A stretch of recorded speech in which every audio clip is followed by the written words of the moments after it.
परमेश्वर पिता का हम धन्यवाद करते हैं कि उसने हमें फिर से ये मौका दिया कि आप सबके साथ एक बार फिर से परमेश्वर के वचन को बांटने के लिए जो परमेश्वर ने अनुग्रह दिया है उसके लिए हम धन्यवाद करते हैं। आप सबका एक बार फिर से स्वागत है। सभी प्रिय मसीह भाई बहनों को प्रभु यीशु मसीह में सलाम, जय मसीह की। हम इससे पहले कि आगे चलें हम प्रार्थना करेंगे और फिर जो है हम प्रभु के वचन में से सीखने का प्रयास करेंगे कि प्रभु ने आज हमारे लिए क्या रखा है। हम लोग अपनी आंखों को बंद करें, प्रार्थना करेंगे। जीवित और सच्चे परमेश्वर, एक बार फिर से हम आपको धन्यवाद देते हैं आपके उस अनुग्रह के लिए, आपकी उस दया के लिए जो हम सबके जीवन में प्रभु जी दिन के रूप में और जीवन के रूप में जोड़ा है। प्रभु, बहुसंख्यक लोग इस संसार में पाए जाते थे जिन्होंने आज का उजियाला, आज का दिन, आज को नहीं देख पाया और वो इस संसार से कूच कर चले गए और मिट्टी में समा गए। प्रभु, ये जो शरीर है ये क्षण भर का है। पौलुस बाबा आपके वचन में हमको सिखाते हैं कि मनुष्य का जीवन उस भाप के समान है जो बर्तन से निकलता तो है परंतु थोड़े ही क्षण में वो हवा में लोप हो जाता है। प्रभु, इससे पहले कि जो जीवन जो बहुत क्षणिक है आपने हमें दिया है, प्रभु उन सत्य बातों को जो आपने हमारे लिए रखा है, आप आज हमारे हृदयों को स्पर्श करिए, हमारे कानों को स्पर्श करिए। उस वेदी की आग से प्रभु जी उन सारी बातों को जो हमारे जीवन में अनुचित है उसे जला के खत्म कर दीजिए। ऐ सच्चे और अच्छे पवित्र आत्मा, आइए और हमारे हृदय में प्रभु एक बार फिर से उन बातों को जो हमारे चित्त में नहीं चढ़ती, जो हमें समझ में नहीं आता, आप हमसे बोलिए और बातचीत करिए। एक बार फिर से हम अपने आप को आपके हाथों में सौंपते हैं। हम घटते हैं प्रभु, आप बढ़ते चले जाइए। यीशु मसीह नासरी के नाम से इस प्रार्थना को मांग लेते हैं, आमीन, आमीन, आमीन। प्रभु परमेश्वर का धन्यवाद हो। पिछले अध्ययनों में हम सीख रहे थे कि हमने अपनी दृष्टि किसकी ओर लगाया है। जरूरी है कि हम अपनी आंखें सही जगह यानी कि परमेश्वर की ओर लगा रखें, परंतु आने वाले अध्ययनों में हम इसे और गहराई में ले जाएंगे। परमेश्वर की उस प्रकाशन को जो वचन में छुपा हुआ है हम उसे और करीब से जानने का प्रयास करेंगे, क्योंकि ये बहुत महत्वपूर्ण है, ये बहुत ज़्यादा ज़रूरी है। इससे पहले कि हम अनंत जीवन को प्राप्त करें, इससे पहले कि हम उन बातों को जो परमेश्वर ने हमारे लिए रखा है अनंतकालीन जीवन में, हम वहाँ पर जाएं और उन चीज़ों को अनुभव करें, हमने उन सब बातों को, उन सब उद्देश्य को जो परमेश्वर ने हमारे लिए रखा है, हमसे उम्मीद रखा है, हमारे लिए करने के लिए बनाया है, उन बातों को हमको समझकर ही हमारी उस मंजिल को प्राप्त करना होगा जो परमेश्वर ने हमारे लिए तैयार कर रखी है। यदि हमको परमेश्वर को जानना है तो परमेश्वर की पहचान हमको उसकी सृष्टि यानी कि हमको अपने आप को देखकर, क्योंकि परमेश्वर ने उत्पत्ति पहला अध्याय 26, 27 और 28 में परमेश्वर के वचन में प्रभु ने हमको बताया है कि परमेश्वर ने मनुष्य को अपने स्वरूप के अनुसार बनाया है।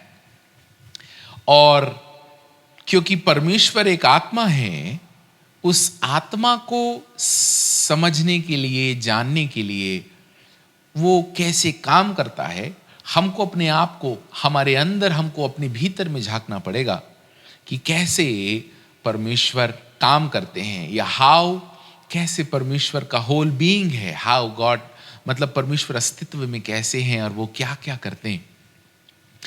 पिछले समय हम पढ़ रहे थे और हमने यहाँ से अध्ययन हम आगे ले चलेंगे और इन सारे अध्ययनों में हम शरीर, प्राण और आत्मा के विषय में सीखेंगे, जो एक बहुत लंबा पाठ्यक्रम है जिसमें हम उन बातों पर अध्ययन करेंगे कि कैसे शरीर और प्राण और मनुष्य के अंदर रहने वाली आत्मा, ये तीनों मिलकर कैसे एक मनुष्य को मनुष्य बनाती है। और ये परमेश्वर से कैसे अलग हुआ और वापस कैसे हम उसके पास जा मिलेंगे, ये भी एक बात हम आने वाले अध्ययनों में समझने का प्रयास करेंगे।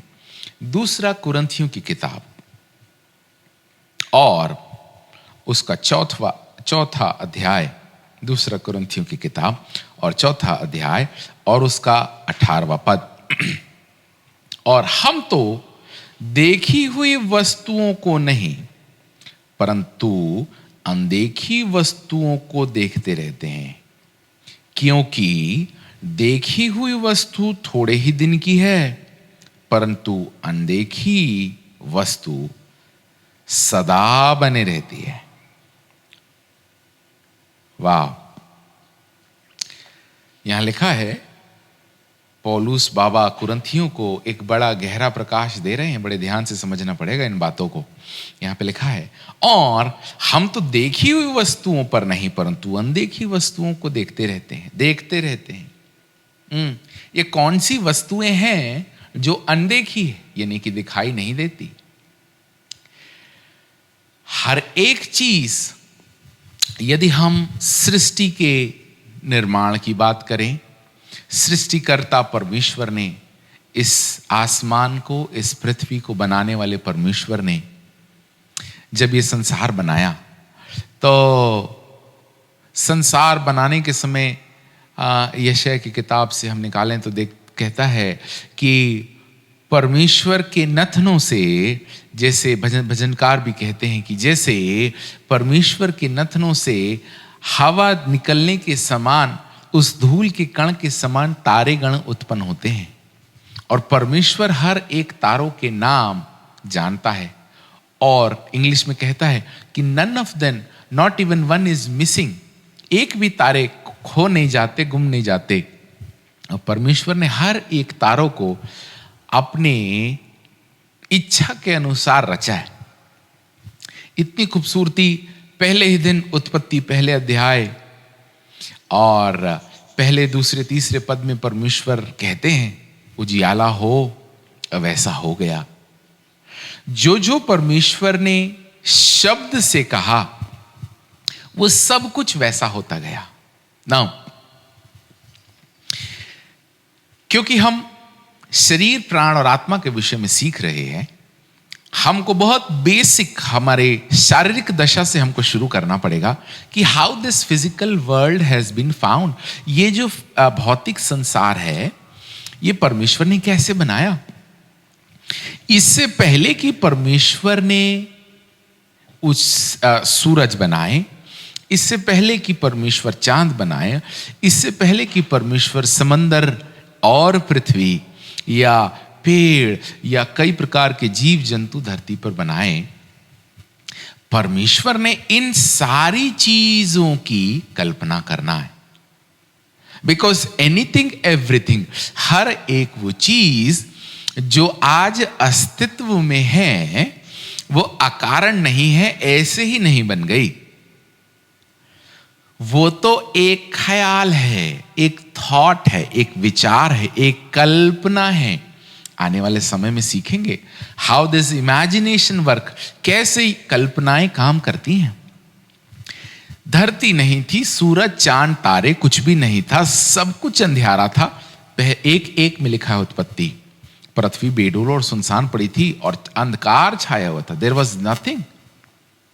यदि हम वैज्ञानिकों के हिसाब से देखें तो वैज्ञानिकों का मानना है कि हमारी धरती करोड़ों करोड़ों करोड़ों साल पुरानी है। खैर, सबसे महत्वपूर्ण, जब हम आत्मिक संसार में आते हैं और हम बाइबल को जानते हैं तो मुझे आपको स्पष्ट बताने दीजिए, विज्ञान ने परमेश्वर को नहीं बनाया है, परमेश्वर ने विज्ञान को बनाया है।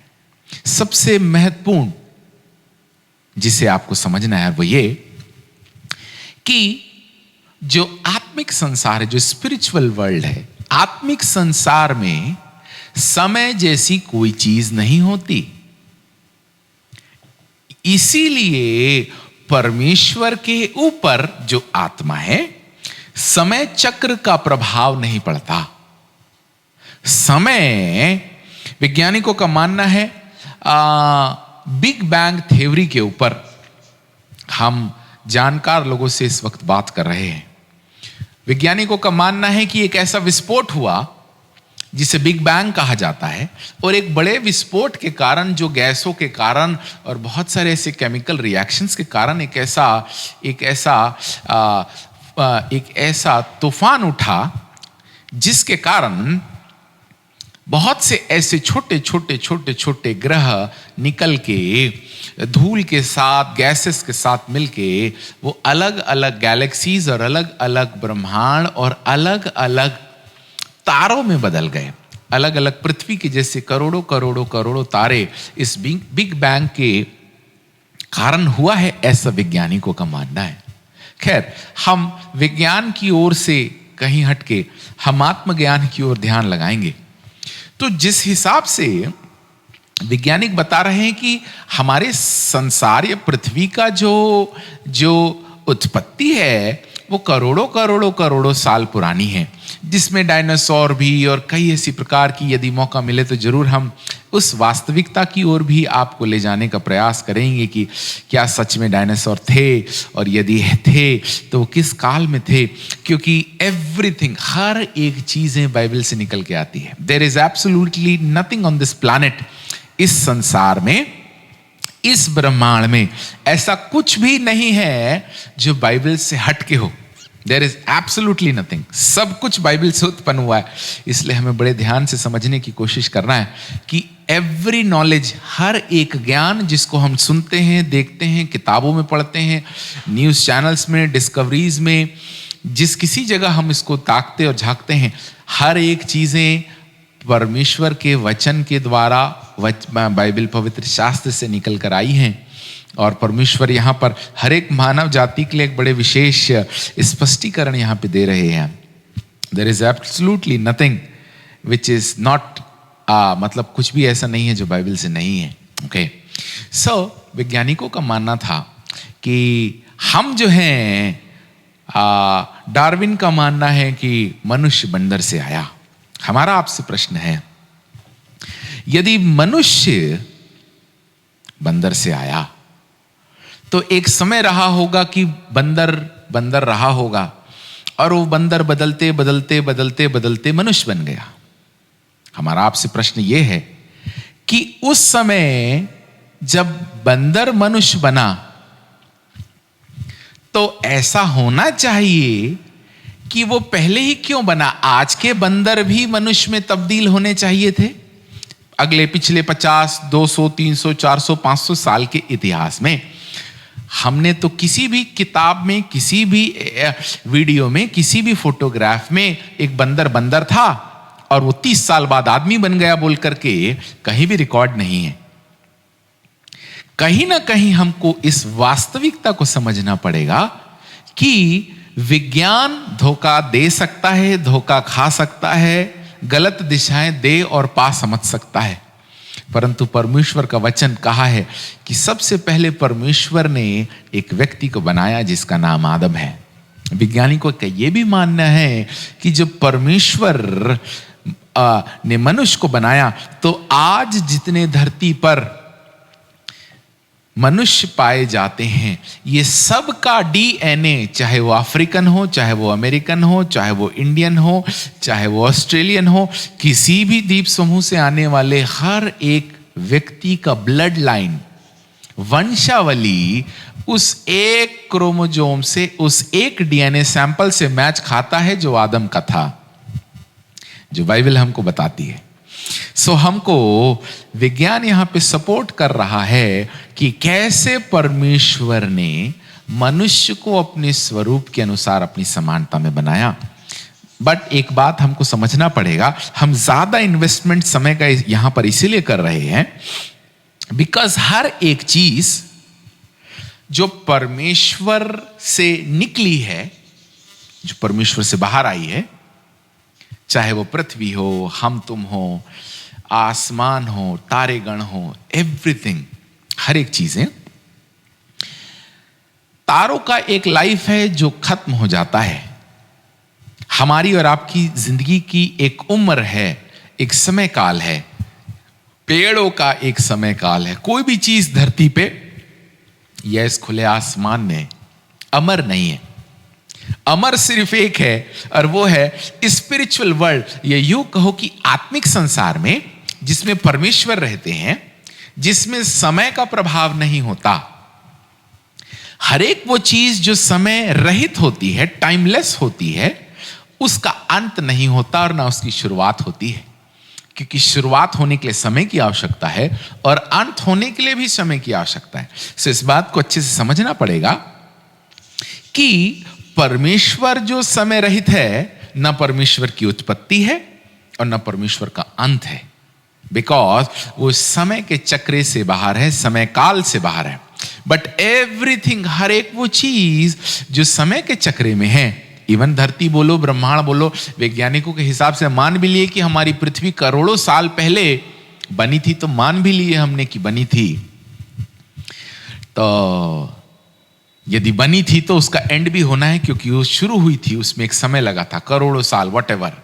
परंतु आते आते आते आते आते अब एक समय आएगा कि इस पृथ्वी का अंत हो जाएगा। जो स्पिरिचुअल बीइंग है, जो आत्मिक व्यक्ति या आत्मिक संसार है, उसका अंत नहीं होगा। यहां पे लिखा है, प्रभु का वचन साफ कहता है, हर एक और हम तो देखी हुई वस्तुओं को नहीं, परंतु अनदेखी वस्तुओं को देखते रहते हैं, क्योंकि देखी हुई वस्तु थोड़े ही दिन की है।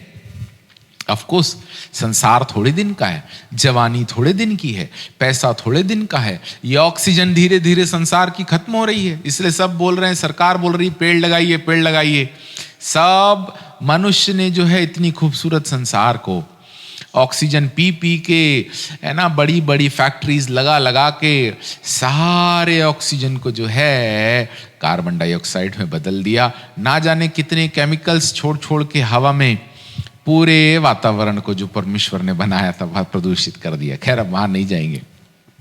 यहां पे लिखा है, ऑक्सीजन से लेके, पृथ्वी से लेके, सूरज से लेके, चांद से लेके, प्रभु का वचन कहता है अंत के दिनों में सूरज अंधियारा पड़ जाए, चांद लाल हो जाएगा और सूरज अंधियारा पड़ जाएगा। नाउ अंडरस्टैंड, इस बात को समझिए, ये सब वो घटनाएं हैं जो टेक्निकली बोलिए, साइंटिफिकली बोलिए, फिजिकल रिलम में बोलिए, वचन से कुछ भी ऐसी चीज नहीं होने वाली जो बाहर होगी। हर एक चीज वचन के हिसाब से मान लीजिए, लिख लीजिए, इसको आप अपने हृदय में इसको ले लीजिए कि कुछ भी ऐसा जो संसार में हो रहा है या होने वाला है, वचन से बाहर होगा।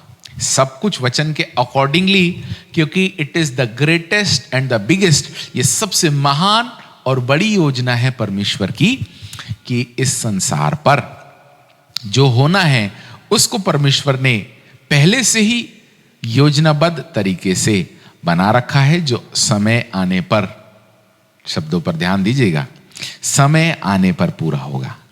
ओके, नाउ जो भी वस्तु है थोड़े दिन की है, परंतु अनदेखी वस्तु सदा बनी रहती है। वाह, क्योंकि अनदेखी वस्तुओं पर समय का प्रभाव नहीं होता। That is why the spirit, यूहन्ना रचित सुसमाचार 4 अध्याय 23-24 में लिखा है, परमेश्वर तो आत्मा है, इसीलिए आत्मा अमर है। सबको पता है कि आत्मा अमर है। वो इसीलिए अमर है क्योंकि वो समय के चक्र में नहीं है। हम अमर नहीं हैं क्योंकि हमारी एक तिथि है, हमारा एक बर्थडे है, हमारा एक जन्मदिन है, और उसके बाद एक मरण दिन भी होगा, जिसमें हम अंतिम पड़ाव में शरीर पहले दिन में मम्मी के पेट में बनने के बाद कब्र के उस आखिरी क्षण में जब वो मट्टी से मट्टी मिला दी जाएगी, वो अंत का दिन होगा। एक समय काल है। यहां पर इस बात को समझना है कि एवरीथिंग, हर एक वो चीज, पैसा आएगा चला जाएगा, दुख तकलीफें आएंगी चली जाएंगी, समस्याएं आएंगी चले जाएगी, जीवन आएगा और नष्ट हो जाएगा, खत्म हो जाएगा, परंतु कुछ है जो खत्म नहीं होने का। सबसे पहले भाग को, जिसे हमने आपको पहले बताया, सबसे पहला भाग है शरीर। यदि हम उत्पत्ति 1 अध्याय और यहां पर हम उसको पढ़ें तो यहां पे प्रभु का वचन हमको बताता है, उत्पत्ति पहला अध्याय और उसका 26वां पद। फिर परमेश्वर ने कहा, हम मनुष्य को अपने स्वरूप के अनुसार अपनी समानता में बनाएं और वे मनुष्य की मछलियों और आकाश के पक्षी और घरेलू पशुओं और सारी पृथ्वी पर और सब रेंगने वाले जीव जंतुओं पर जो पृथ्वी पर रेंगते हैं अधिकार रखे। तब परमेश्वर ने मनुष्य को अपने स्वरूप के अनुसार उत्पन्न किया, अपने ही रूप के अनुसार परमेश्वर ने उसको उत्पन्न किया, नर और नारी करके उसने मनुष्य की सृष्टि की। वाह! और यदि हम और थोड़ा सा चले आए दूसरे अध्याय में, उत्पत्ति दूसरा अध्याय और उसका 7वां पद से हम यहां पढ़ेंगे। पहले अध्याय में हर दिन परमेश्वर ने बोला बोला बोला, घास उग जा, पेड़ उग जा, फलाने जीव जंतु बन जा, आकाश बन जा, पानी जल से थल अलग हो जाए, सब कुछ परमेश्वर ने बोल बोल के बनाया। दूसरे अध्याय में सी गॉड इज सो ग्रेट, परमेश्वर इतना महान है जिसके बारे में बताया नहीं जा सकता। यहां पे सब कुछ परमेश्वर, इतना पावर है, इतना सामर्थ्य है परमेश्वर के अंदर कि सूरज के बारे में कल्पना किया, सूरज कैसा होना चाहिए, एक ऐसी बॉल हो, एक ऐसा चमकता हुआ चीज हो जो कभी बुझे ही ना, उसके अंदर न्यूक्लियर के ऊपर न्यूक्लियर रिएक्शन, न्यूक्लियर के ऊपर न्यूक्लियर रिएक्शन, एक अणु से दूसरे अणु, और वो विस्फोट होकर 6 में बने। खैर हम साइंस नहीं बता रहे आपको ना, ये रिएक्शन को परमेश्वर ने एंडलेस कर दिया। इसलिए सूरज आज बिना डीजल डाले, बिना पेट्रोल डाले, बिना कोयला डाले जल रहा है, जल रहा है, जल रहा है। ये वैज्ञानिक भी ठीक नहीं पकड़ पाएंगे कि हाउ दिस इज वर्किंग, है ना, कितना भयानक है। हम अभी सिर्फ सीख रहे हैं, दूरबीन लगा लगा के, हबल टेलीस्कोप जैसे बड़े बड़े टेलीस्कोप हवा में ऊपर पृथ्वी से हजारों हजारों फीट, माफ कीजिएगा, हजारों हजारों किलोमीटर ऊपर पृथ्वी के ऊपर घूमने वाले उन टेलीस्कोप से हम सिर्फ देख सकते हैं। अरे बाबा, हम उस परमेश्वर की आराधना कर रहे हैं जो परमेश्वर इन खूबसूरत तारों को बोल बोल के बनाता है। सूरज हो जा, जिसकी रोशनी को हम नग्न आंखों से देख नहीं सकते, उसको प्रभु ने कहा हो जा, तो वैसा हो गया। तो जरा कल्पना करिए, जब परमेश्वर ने जो सूरज को बोलकर बनाया वो इतना पावरफुल है, तो जिस परमेश्वर ने बनाया वो कितना ज्यादा पावरफुल, मतलब आप यूं कहिए कि हाउ पावरफुल इमेजिनेशन। मतलब जिस सूरज को हम देख नहीं सक रहे हैं, उसके बनाने वाले की कल्पना कितनी सामर्थ्य होगी, हम कल्पना नहीं कर सकते कि उसकी, यानी कि सृष्टिकर्ता की कल्पना कितनी पावरफुल होगी। इट इज सच ए हम यदि सिर्फ उस समय का, जिस समय परमेश्वर ने कहा उजियाला हो, पहला अध्याय और 3 पद में उत्पत्ति में कहा है कि परमेश्वर ने कहा उजियाला हो, तो वैसा हो गया। बस इतना ही, एक ही लाइन है, एक ही पद है। जब परमेश्वर ने कहा उजियाला हो, तो वैसा हो गया। मनुष्य को यदि हम अपने आप को देखें, हमारे विज्ञान को देखें, जो अभी तक ठीक से घास की तरह उगा भी नहीं है, यदि हम उसको देखें तो इंसान को सिर्फ कल्पना करता था, चिड़िया को उड़ते देखता, बगुला को उड़ते देखता, कौवा को उड़ते देखता, तो मनुष्य कल्पना करता था कि मैं भी एक दिन पंख लगा के उड़ूंगा।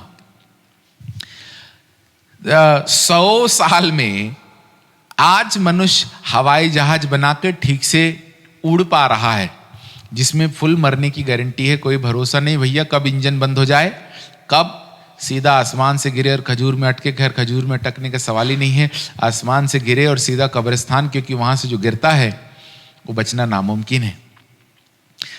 परंतु परमेश्वर ने इतनी सी बड़ी चिड़िया भी बनाई है, वो आसमान से गिरती नहीं, क्योंकि that is the excellence.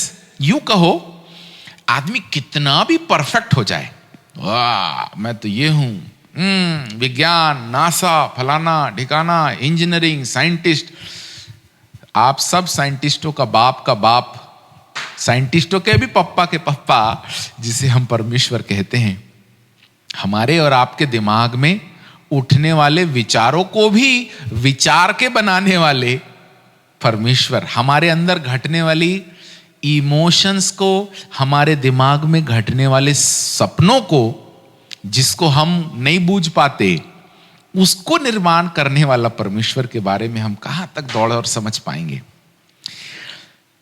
God is so big, परमेश्वर इतना बड़ा है जिसको सीमित नहीं किया जा सकता। मेरे प्रिय, अच्छे समझिएगा नाउ। क्या हुआ पता आपको? परमेश्वर ने कल्पना किया, वाव ऐसी चीज हो सूरज के समान जो बंदी ना हो। फिर कहा सूरज, कहा नहीं, कहा उजियाला हो।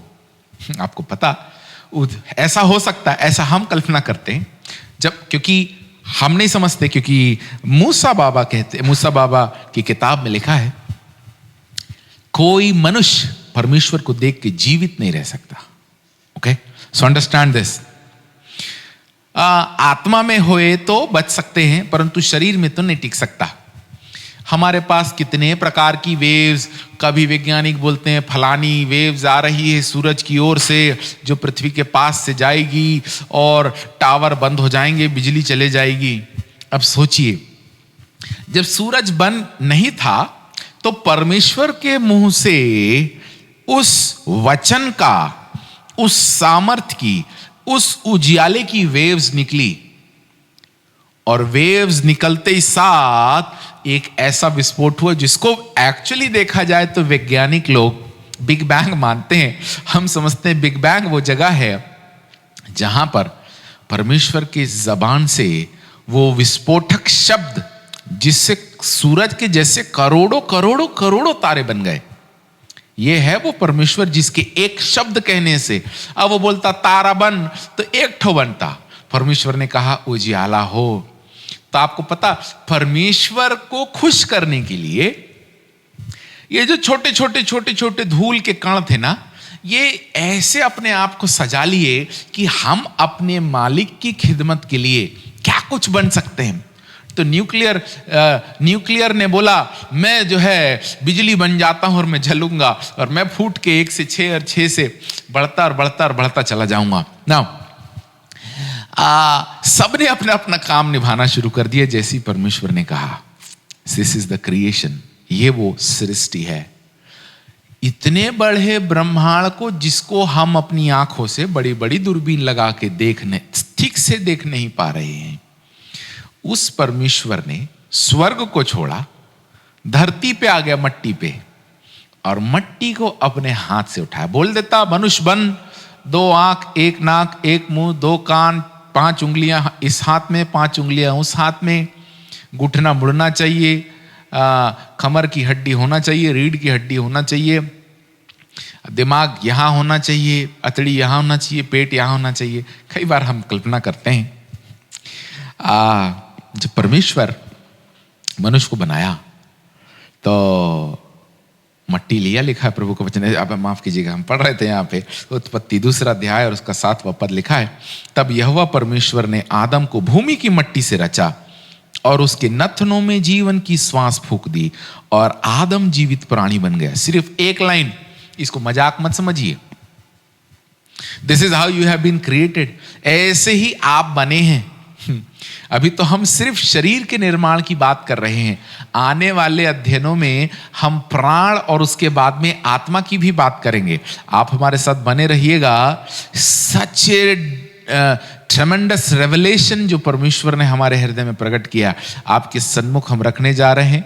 आपके पैरों के तले जमीन खसक जाएगी कि परमेश्वर इतना बड़ा है, और उसके साथ साथ आप और हम भी इतने बड़े हैं जो उसके इस सृष्टि में एक्सेलेंसी से भी एक्सेलेंस है, मतलब सर्वोत्तम है। क्योंकि परमेश्वर का कोई भी काम, हमने जैसे आपको कहा कि हवाई जहाज जो मनुष्य ने गिराया, कब डीजल खत्म हो जाएगा और वो नीचे गिर पड़ेगा, एक भी चिड़िया उड़ते उड़ते नीचे नहीं गिर जाती। आप समझिएगा, 2 रुपए में मिलती है इतनी बड़ी चिड़िया, मार्केट में जाइएगा तो। लव बर्ड्स हम ढेर घर में पाल के रखते हैं, 50-100 रुपए में मिलती है। वो उड़ते उड़ते कभी नहीं गिरती, हमारा हवाई जहाज गिर जाता है। तो हमारी सबसे उत्तम एक्सेलेंस है ना, हम मानते वाह हम चंद्रमा में चढ़ रहे, वहां जाते जाते डीजल पेट्रोल खत्म हो गया तो फिर जो है वहां से मुर्दा भी मिल जाएगा, नहीं वापस लाने के लिए कि उसको ठीक दफनाया जाए। परमेश्वर की सृष्टि में से तो चिड़िया भी ना गिरती रे बाबा। अब जरा समझिए कौन एक्सेलेंट है, कौन सर्वोत्तम है इस सृष्टि में, इस बात को समझेंगे, है ना। लिखा परमेश्वर ने आदम को भूमि की मिट्टी से रचा। अब हम कल्पना कर रहे थे, प्रभु आपने नाक बनाया होगा ऐसे ऐसे करके, फिर कान बनाया होगा। हम सब मान लेते हैं कि प्रभु ने बड़ी खूबसूरती रूप से हर कुछ डिजाइन पूरा प्रॉपर किया, जैसा प्रभु ने करना चाहिए था, जैसा प्रभु को अच्छा लगा कि ये खूबसूरत है, अच्छा है। परंतु कभी हम परमेश्वर के सामने खड़े हुए तो हम प्रभु से जरूर पूछना चाहेंगे, प्रभु हम बाहर का शरीर देख लिए तो हम मान लेते हैं कि ये अच्छे से आपने बना लिया, जैसे हम कुम्हार मटके को बनाता है ऐसा आपने बनाया। आपने मनुष्य के अंदर रगों में दौड़ने वाले खून को, उसके अतड़ी को, उसके लीवर को, उसके किडनी को, उसके पैनक्रियास को, है ना। मनुष्य के शरीर में लगभग 200 से ज्यादा केमिकल्स हैं, है ना। ये छोटी छोटी छोटी छोटी नसों को, ये छोटे छोटे मांसपेशियों को, है ना। बॉडी बिल्डर बॉडी बनाता तो एक एक मछलियां यहां पे बगल में दिखती हैं। ये छोटी छोटी मसल्स को परमेश्वर ने मिट्टी से कैसे बनाया। हड्डी और हड्डी के बीच में वो लिक्विड जो रहता है, वो लिक्विड फट जाता तो घुटना जो है चरमर बसता, फिर हमको अर्थराइटिस घुटने की शिकायत हो जाती है। पीठ में रीढ़ की हड्डी में यदि वो लिक्विड निकल जाए, 2 हड्डियों के बीच में एक ऐसी प्लास्टिक का लेयर है, वो निकल जाए तो आदमी को परमानेंट दर्द शुरू हो जाता है। कभी आपने सोचा है कि परमेश्वर ने मिट्टी से वो सब चीजें कैसे बनाई। हमने लोहा पत्थर पिघला के लोहा बना लिया, प्लास्टिक बना लिया, ना जाने क्या क्या बना लिया। प्रभु ने मिट्टी से ही कमाल दिखा दिया, जो कमाल हम लोहा पत्थर लकड़ी और अपने संपूर्ण विज्ञान से लगा लें तो भी जो है, आज लोग बोलते हैं नी ट्रांसप्लांट, है ना। आपके ओरिजिनल घुटना को काट के प्लास्टिक का घुटना फिट कर देते हैं और वैज्ञानिक कहता वाह नी ट्रांसप्लांट कर दिया। तुम में दम है तो परमेश्वर के समान मट्टी के लोंदे को लेकर के आप नी ट्रांसप्लांट करके बताइए, जिसकी कोई गारंटी नहीं, चीर फाड़ करके जो है हम उसकी जिंदगी को जो 70-80 साल की है उसको सीधा 40 में घटा के माइनस कर देते हैं। खैर जाने दीजिए, परमेश्वर हमारी मन की आंखों को खोले। नेक्स्ट एपिसोड में आप आ जाइए, डोंट मिस दिस। इस बात को बिल्कुल ना मत इससे चूकिए कि क्या कुछ हो रहा है और क्या कुछ होने वाला है आपकी और मेरे साथ। It is not about someone else, it is not about Srishti के बारे में, किसी और लकड़ी पत्थर बिल्डिंग पैसे के बारे में नहीं, इट इज अबाउट यू। ये आपके और मेरे बारे में। कहीं मत जाइए, यहां पे आ जाइए कि इस शरीर को परमेश्वर ने बनाया। लिखा है परमेश्वर के वचन में लिखा, तुम परमेश्वर का मंदिर हो। प्रभु हमारे मन की आंखों को खोले। हम यहां रुक जाएंगे, अगले एपिसोड का इंतजार करें। हम इसी पॉइंट को और आगे ले जाएंगे कि कैसे ये शरीर बनाया गया और ये शरीर कैसे परमेश्वर का मंदिर है और कैसे इसके अंदर प्राण रहता है और कैसे इसके अंदर परमेश्वर की आत्मा रहती है जिसने सूरज बनाया था। बिलीव मी, हम सच बोल रहे हैं। यदि आपको यह प्रकाशन समझ में आ गया तो हम परमेश्वर के इतने करीब चले जाएंगे, उसके अनलिमिटेड ज्ञान के इतने करीब चले जाएंगे जैसा और कहीं पर हमको और कोई किताब पढ़ के हमको नहीं मिल जाएगा। बाइबल में ऐसे भेद छुपे हुए हैं। प्रभु हमारे मन की आंखों को खोले। हम लोग प्रार्थना करेंगे। धन्यवाद प्रभु यीशु मसीह। एक बार फिर से हम अपने आप को आपके हाथों में सौंपते हैं राजा। आपने संसार को, हर एक वस्तुओं को, जिसको अभी तक हम ठीक समझ नहीं पाए, वैज्ञानिकों ने ठीक बूझ नहीं पाया, ठीक से चीजों को पता नहीं लगा पाया, समुद्र खजानों से भरा पड़ा है। ऐसी मछलियां, ऐसे जीव, ऐसे जंतु आपने बनाए जिसके बारे में अभी भी विज्ञान अछूता है, उसकी पहुंच नहीं है। प्रभु, इतने विराट हैं आप, और हम आपको कितने हल्के में और कितने सस्ते रूप से आपको ले लेते हैं। प्रभु, हमारी ओछी बुद्धि को, जहां पर हम आपको समझने में चूक कर चुके हैं, हमें क्षमा कर दीजिए। और एक बार फिर से अपने उस विराटता को, अपने उस महानता को प्रभु आप प्रकट करिए जो आपने हम सबके लिए रखा। राजा, अच्छे खुदा, आइए और हम में से हर एक को उस इंफॉर्मेशन से, उस अभिषेक से, उस विराटता से जो आप में छुपा हुआ है राजा, हम उस सत्य को जानना चाहते हैं जो हमको अनंत जीवन के लिए लाभदायक है। एक बार फिर से हम अपने आप को आपके चरणों में ले आते हैं। हम में से हर एक से बोली और बातचीत करिएगा और हमें उस भेद के और करीब ले आइए जहां पर पिता हम साधारण नहीं परंतु असाधारण, उन नष्ट होती हुई चीज वस्तुओं की ओर से मन हटाकर ऐसी वस्तुओं की ओर मन लगा लें जो कभी खत्म होती ही नहीं। धन्यवाद प्रभु। सारा आदर, महिमा, जलाल हम आपको देते हैं। यीशु मसीह नासरी के नाम से मांग लेते हैं।